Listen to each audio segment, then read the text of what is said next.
What is up? Oh man, okay. Sorry for the heavy breathing. I'm just in the middle of a workout here. It is hot. Goodness. Okay, I'm going to keep this brief because I have a habit of making these long.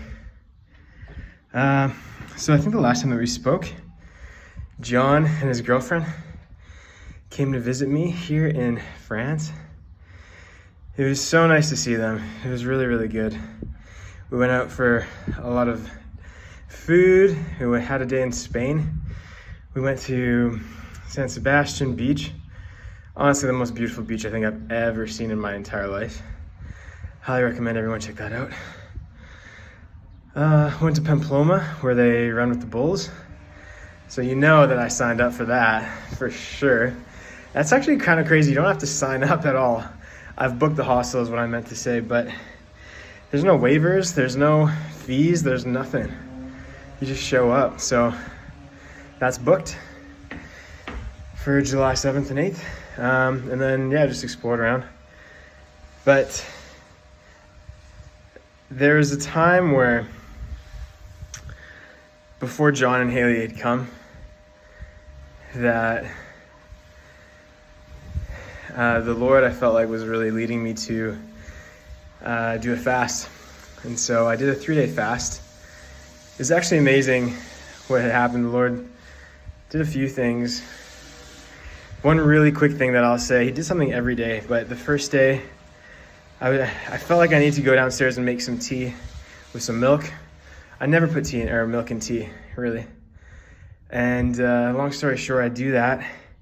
And then before, where I didn't see anything on the surface, when I added milk, there's these black loose leaf bits that I never wouldn't have seen if I hadn't have added milk. And he basically just told me that this is what fasting does. You could feel like you're doing good spiritually and your walk spiritually and everything's fine. But when you fast, it brings to the surface or reveals the things that are on the surface that we never would have seen otherwise if fasting were the milk and the tea. So that was really cool. Second day, I called my mom and had told her that we were just talking to her and encouraging each other. And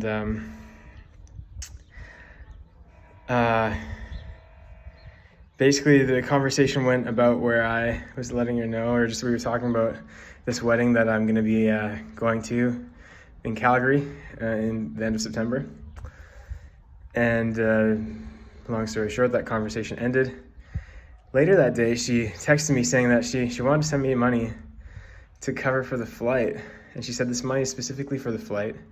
And the Lord actually told me to do this before our call today. I was like, Mom, that's so nice. You don't have to do that, but I really appreciate that. It's really nice of you.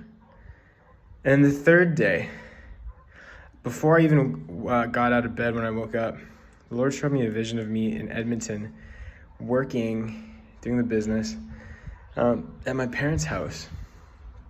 I thought that was odd.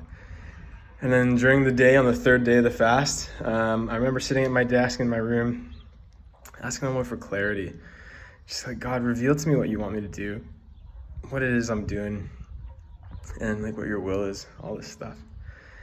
And then that night, something I do every night is I pray before I go to bed. And I remember the Lord had told me this word, that he's making a way, he's opening doors, go, wait and see. And he gave that to me months ago when I was in the Alps. And so I've been praying that every night, just letting him know that I have not forgotten what he said. I think it's important to keep in the forefront of our mind and our heart what the Lord has said to us, you know? I think that's really, really important, so we don't forget. And it's not that he'll forget, but so that we can keep it in memory. Anyways, and so I did that and just told him, God, I remember that you told me that you're making a way, you're opening doors, go wait and see. And then when I was crawling into bed, he told me I just felt like I needed to listen to this one particular prophecy that I had gotten. This one was 10 years ago. And I've been listening to one of two prophecies that I had received, one 10 years ago, and just as a good reminders and just encouraging myself in the Lord. And in this particular one, the lady, she was talking about how the Lord, he's leading me. And she said, the Lord is opening a lot of doors for you, even in Edmonton. He's going to be opening doors that you never thought would be open, and bam, they're open. I'm paraphrasing. And I heard that, and I got a check in my spirit, and then I had to go and listen to that again. And the second time I heard it, it stood out, and then the Lord reminded me what he told me, which is I'm making a way, which is my mom had sent me money for a flight to go to Edmonton. I'm opening doors. This is what that lady was prophesying about and what the Lord had told me when I was in the Alps months ago. Go, feeling like I was supposed to go to Edmonton, but not sure, like, am I going to leave this beautiful place? I've already got a job lined up and all this stuff. Go, and then wait and see. I don't know what that means, but when the Lord gives you a word saying, go wait and see, and he's opening doors, he's making a way, man, you know that he's got something for you, and I'm really excited to see what that is. So, and then my brother and his girlfriend came and visited me, and it was beautiful, and I told them about this thing, and we got to encourage one another, and they spoke into me, which I'm so thankful for. And I spoke to my parents, and I have booked the flight back home to Edmonton. And so I'll be flying there July 12th. I'll be leaving Saint Jean-Luz. I'm estimating 2 to 3 months. Who knows? But my plan is to come back to France for the last leg of my working holiday visa. Or just go straight to Switzerland because it'll be starting of the winter season. So that's the plan. That's what's happening right now. That's the new stuff. God's good, man. He's doing something. This is going to be the best year of my life. I've been prophesying that, just telling myself that since day one and 6 months in. And it's been quite the journey. But the Lord's been taking me on this journey of just trusting and faith and love with him, falling in love with him. And you may or may not know part of my testimony, but just coming out of a place of not putting him as priority. And then I remember in New Zealand just telling the Lord, I'm ready to get serious with you. And as soon as that happened, as soon as I did that, even before I scheduled the baptism, but before I even got baptized, he threw me into the deep end. Just like, I cannot, like, I got so much in store for you that we gotta transform you right now. We gotta get you through this wilderness and growth right now.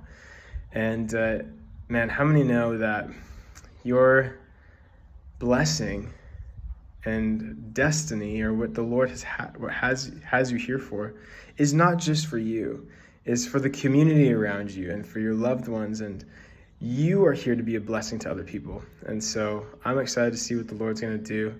Very hopeful. Of course, when the plane ticket was booked, I'm starting to really, really enjoy this place. Like my thing has been that when I feel comfortable in a place out of these few years of traveling, that it's time for me to move. And I can feel like I'm getting a routine here, and I'm liking it. I'm getting comfortable.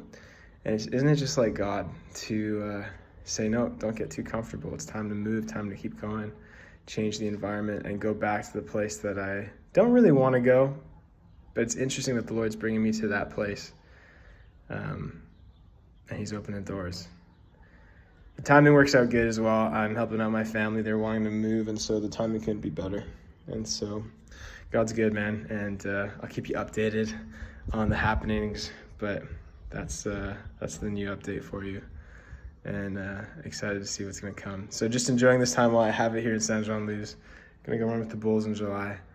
And just enjoy this little holiday. All right. Talk to you soon.